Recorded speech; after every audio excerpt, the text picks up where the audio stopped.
रामकृष्ण हरी माऊली ज्ञानेश्वरीतील अध्याय पहिला ओवी क्रमांक 1 पासून।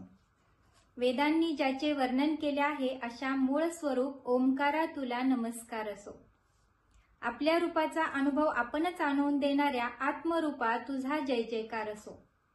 श्री निवृत्तीदास ज्ञानदेव म्हणतात, सर्वांच्या बुद्धीला ज्ञानाचा प्रकाश देणारा गणेश तूच आहे। संपूर्ण वेद ही त्या गणेशाची उत्तम मूर्ती आहे। स्वर आणि व्यंजने ही त्या रूपाची सुंदर कांती आहे। स्मृती ग्रंथ त्या मूर्तीचे अवयव आहेत। त्या स्मृतीतील अर्थ सौंदर्याने ते अवयव लावण्याची केवळ खानच बनलेले आहे। 18 पुराणे तुझ्या मूर्तीला चढवलेले अलंकार आहे।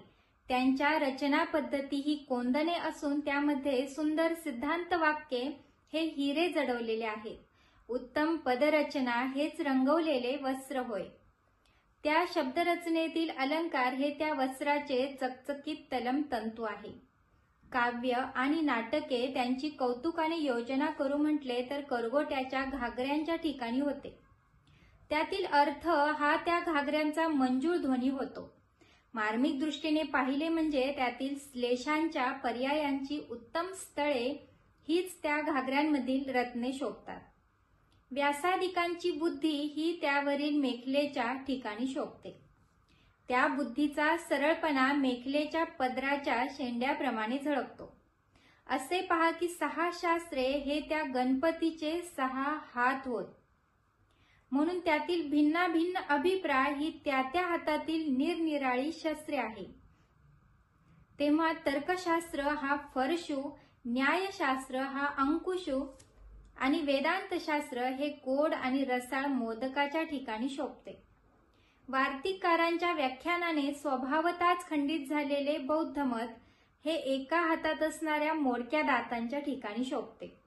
मग कल्याणकारक वरदायक असा जो हस्त तो सत्कारवाद म्हणजे ब्रह्मविषयक वाद होय।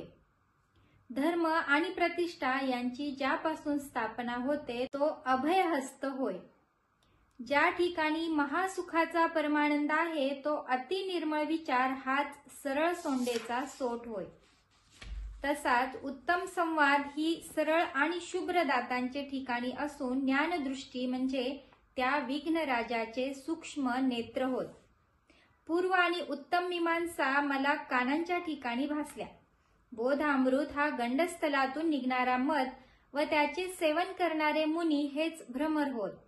त्यातील प्रमेय हीच गंडस्थलावरील पोवळ्यांच्या ठिकाणी असून एकाच तात्पर्याचे असे द्वैताद्वैत सिद्धांत गंडस्थलाच्या ऐवजी शोभतात।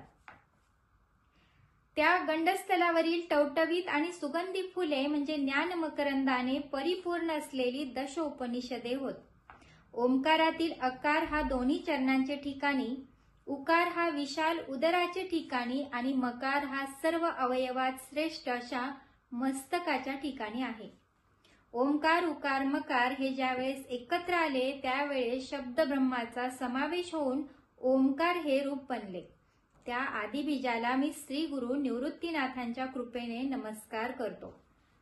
आता अपूर्व अशा वाणीच्या ठिकाणी विलास करणारी चातुर्य अर्थ कला यांची स्वामिनी आणि विश्वाला मोहित करणारी अशी जी सरस्वती तिला नमस्कार करतो। माझ्या हृदयात वास करणारे जे सद्गुरू त्यांच्या कृपेने संसार महापुरातून मी पार पडलो, म्हणून विचारांवरती माझी विशेष प्रीती जडली। ज्याप्रमाणे पायळूच्या डोळ्यात अंजन घातले म्हणजे त्याची दृष्टी चोहीकडे फाकून सुगावा लागेल तेथे भूमिगत द्रव्याचा ठेवा दिसू लागतो। मनोरथ पूर्ण करणारा चिंतामणी हाती आला असता सर्व हेतू पूर्ण होतात। त्याचप्रमाणे ज्ञानदेव महाराज म्हणतात, श्री गुरु निवृत्तीच्या कृपेने माझे सर्व हेतू नेहमीच तडीत जातात। म्हणून जे शहाणे आहेत त्यांनी श्री गुरुची सेवा करावी म्हणजे त्यांच्या मनातील सर्व हेतू सिद्धीत जातील। ज्याप्रमाणे झाडाच्या मुळाशी पाणी घातले म्हणजे फांद्या आणि पाने टवटवीत होतात, किंवा त्रिभुवनात जितकी तीर्थे आहेत तितक्या सर्वांचे श्रेय एका समुद्रात स्नान केल्याने येते। अथवा अमृत रसाचे सेवन केले असता सर्व रस सेवन केल्याप्रमाणे होते। त्याचप्रमाणे इच्छित कामना पूर्ण करणारे जे श्री गुरु त्यांचंच मी पुन्हा पुन्हा अभिवंदन करतो।